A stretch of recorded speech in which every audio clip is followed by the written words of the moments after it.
What exactly is the high-pass filter in Photoshop? Put simply, the high-pass filter fills the image with neutral gray, finds all of the edges, and accentuates them by making one side darker and the other lighter. Assuming you have an in-focus photo without motion blur in it, sharpening the image really comes down to controlling and adjusting the micro contrast. High-pass sharpening is a tremendously effective way to do this, and I use it to some extent on nearly all of my photos. After loading your image with all other adjustments completed, sharpening should almost always be the very last step in your workflow. You'll want to duplicate the original image layer and drag it up so that it's the top layer above all the others. With that duplicated layer still selected, go to Filter, Other, High Pass. You'll be presented with a window where you'll be able to select the pixel radius of the filter.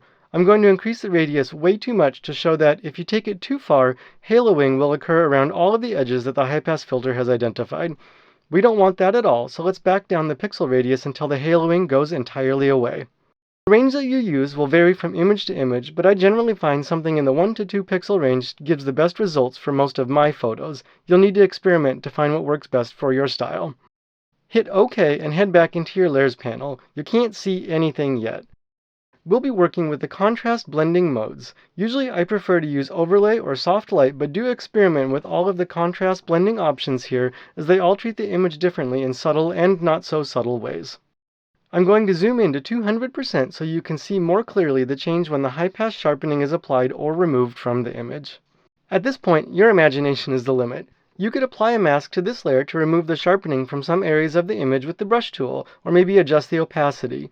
Continue duplicating the background layer and select different portions of the image using things like color ranges, focus ranges, or luminosity masks, and then apply a new high-pass sharpening round and mask to each of the different layers that you have created to selectively refine your sharpening as desired. Or, you can keep it as simple as this tutorial for a quick and effective way to create a clean and crisp image using the high-pass filter and some simple blending modes.